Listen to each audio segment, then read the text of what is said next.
Good morning to one and all. Today we will discuss in continuation with the yesterday's topic artificial insemination. Artificial insemination.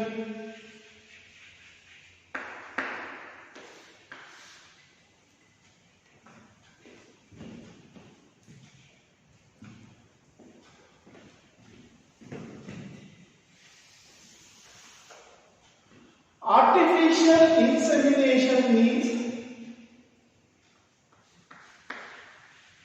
transfer of sperms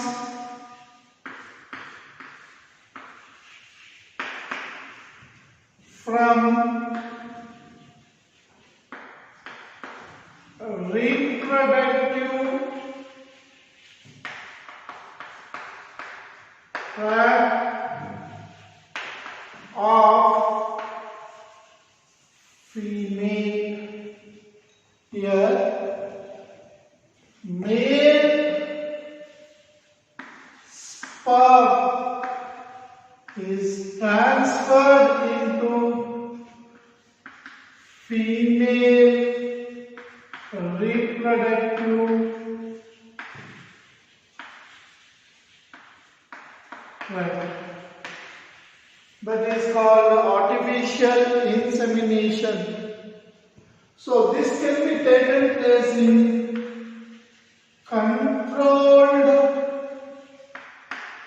breeding procedure. Controlled breeding process. What? Generally aligned or desirable characters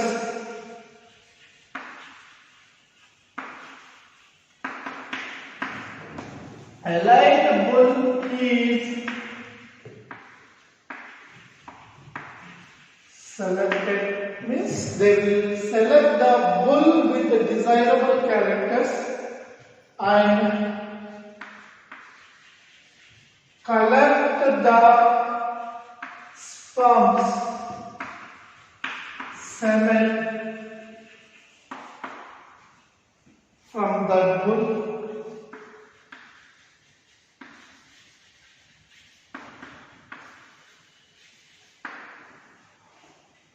So here we will be that breeder will be collecting the semen from that bull, and here one importance is there, that is female is also female to be inseminated is avoided from mating with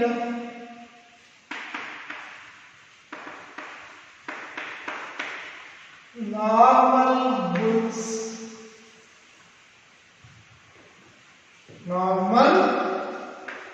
bulls. After this, either this can be transported to female or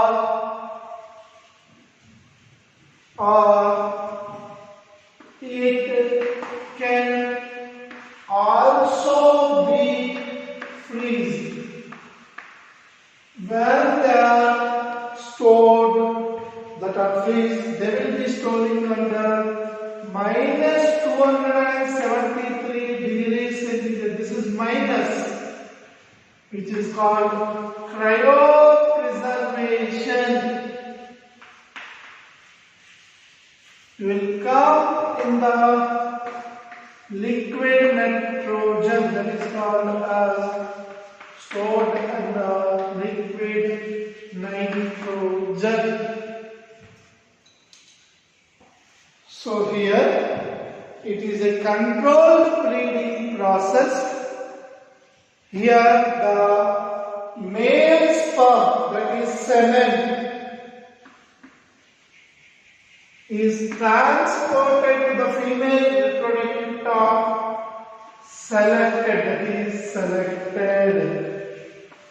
Means whatever the female we have selected to have a late offspring, so we can go for the artificial insemination. In that process, generally this is completely a control, means that will be the control under the control of breeder. Breeder means those who are going to make. Generally, this can be a veterinary doctor or knowledgeable person, knowledge on breeding, knowledge on breeding. So from the late bull, that is the procedure. It will be, the semen will be collected from the bull, and that is either inseminated directly in that place or through surgical procedures or by the breeder inseminated directly, or else it can be transported and also freezed. So here wherever this can be used, they can use that. While transportation, they will be carrying that in the liquid nitrogen under minus 273 degrees centigrade, which is called as cryopreservation. Cryopreservation, where liquid nitrogen is used to store them. Store this method.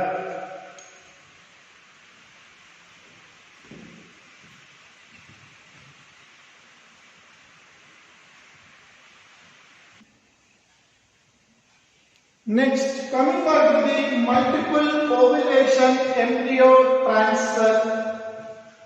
So this is a more somewhat advanced technique than artificial insemination, but artificial insemination is advantageous over generally normal, advantageous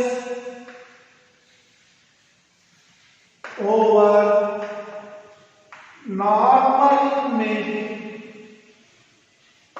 So it is some advantages. So, but artificial insemination has generally low success rate. Low success rate. So in order to overcome this artificial insemination low success rate, another method used by the breeders is multiple ovulation embryo transfer. MOET, multiple ovulation embryo transfer.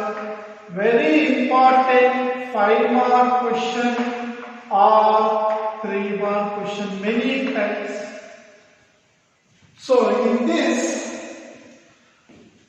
MOET, multiple ovulation embryo transfer.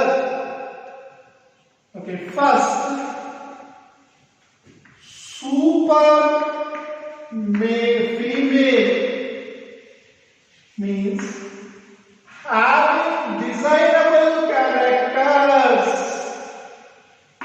desirable genes or characters. These are taken into consideration. This super female is given with FSH like hormone. So once they ask what is this hormone, this is not given in our textbook. The hormone is serum gonadotropin. So this is a neat bit. Serum gonadotropin is given. Immediately this develops more than one egg. Generally, any female in the mammals, only one egg. Only one egg is released per cycle. In the case of buffaloes, it is only one per one menstrual cycle. One Easter cycle. This FSH-like hormone, serum gonadotropin, is given. Immediately, it gives you 6 to 8 eggs per time. Means one time. These eggs are non-surgically removed. Okay, first study.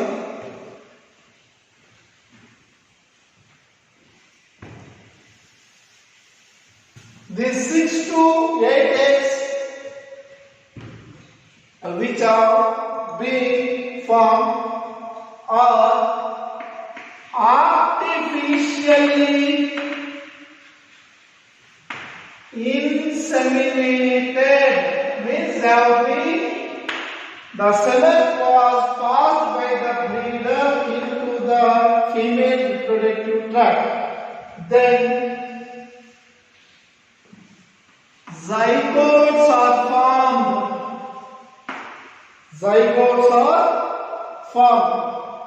These will form 6 to 8 zygotes. Because 6 to 8 eggs, 6 to 8 zygotes. These zygotes are non-surgically, means without operation, they are removed. They are taken out. At what stage?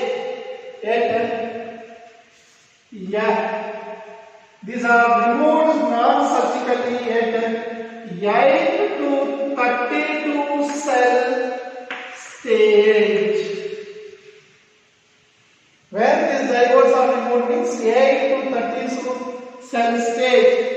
This non-surgically removed eggs will be transferred into 6 surrogate mothers. How many eggs? Containing mothers. These 6 are called as surrogate mothers. Surrogate mothers are rented mothers. Generally, rented mothers. And again, this bull used for next MOET. This will not be giving birth to animals. The surrogate mothers will be used and they will be giving the offsprings. So why this is used? This is used for advantages of neon are milk yielding females, milk yielding females, and more beef accumulating males, and also increases head size, means number of organisms in less time. So that are the 3 most advantages of meiote. So this is very important 5-mark question most of the time. Sometimes they are asking for 3 marks. And NEET also some questions are there, possibility is there from this particular chapter, particular topic.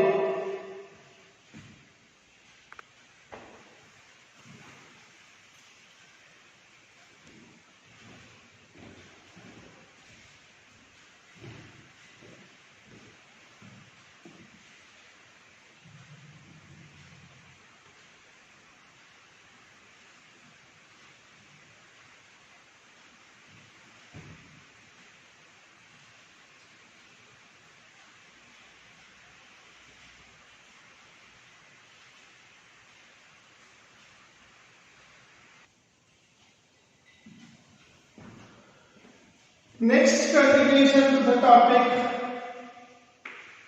beekeeping or apiculture. Why it is called apiculture means apis is the genus name of Apis is the genus name of honeybee.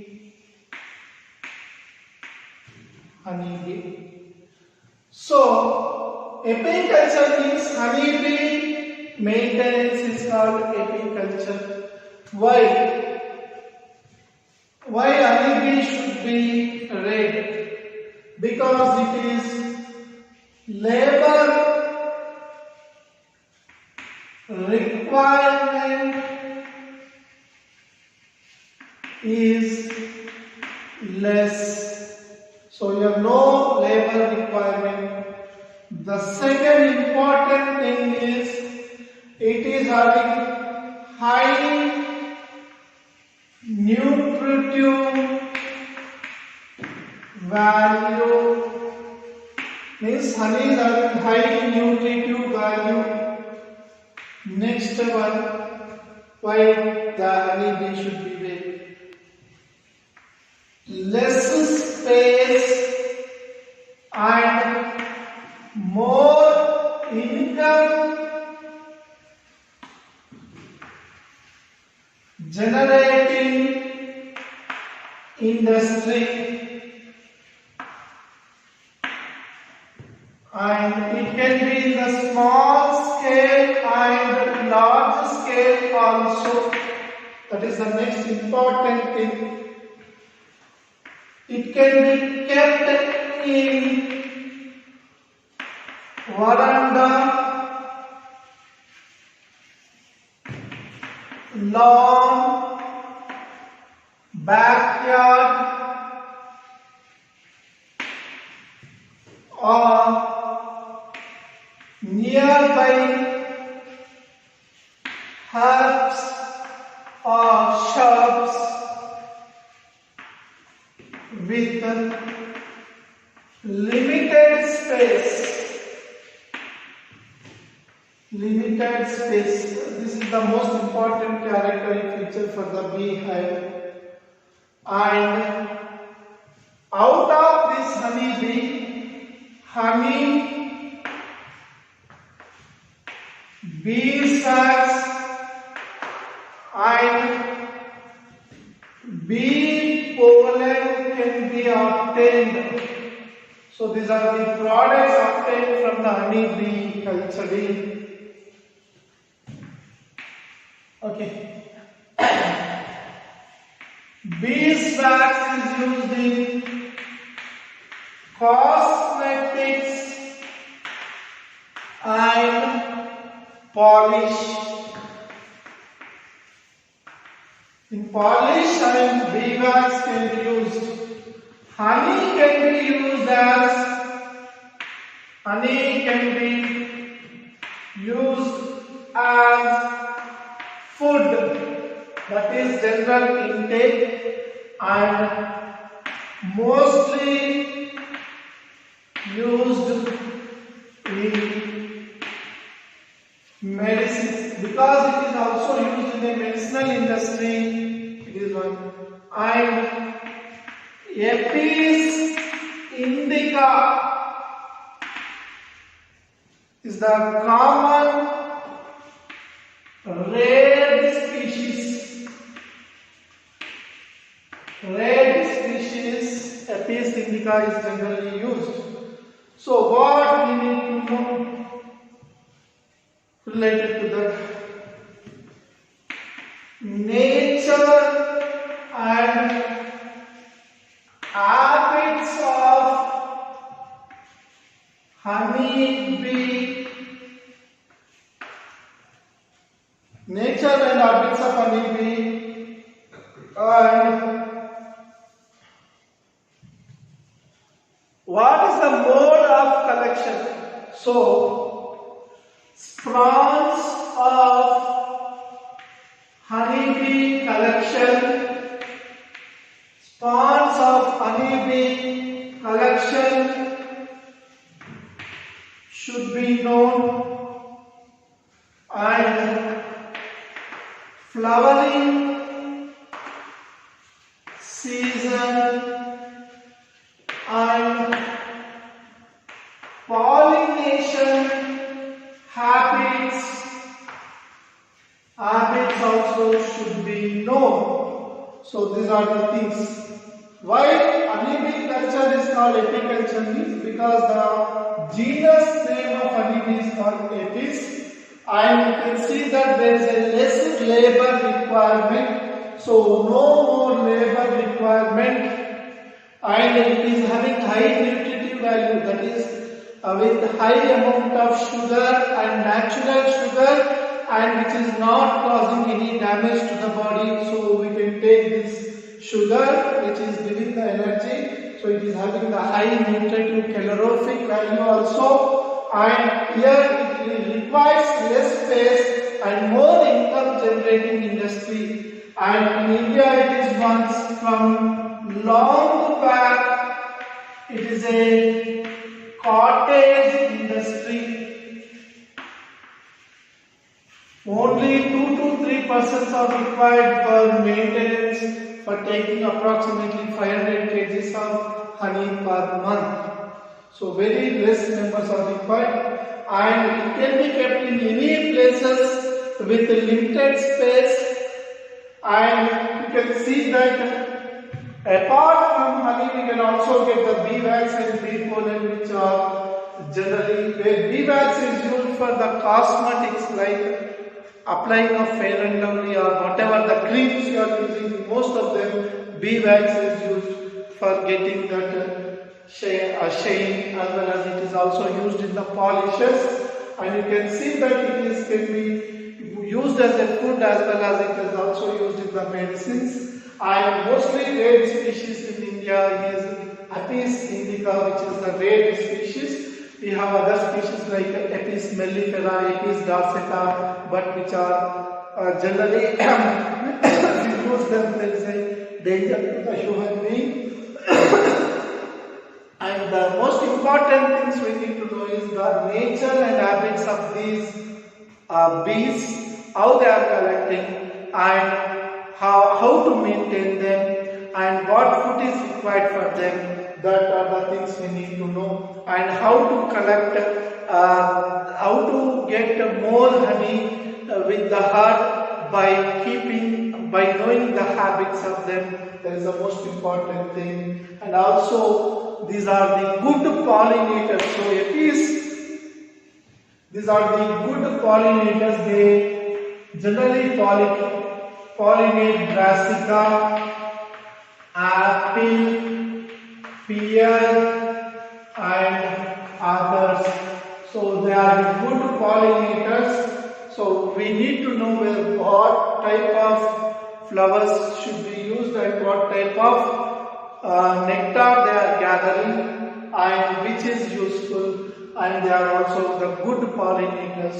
So these are the most important things we need to know about the beekeeping, that is apiculture.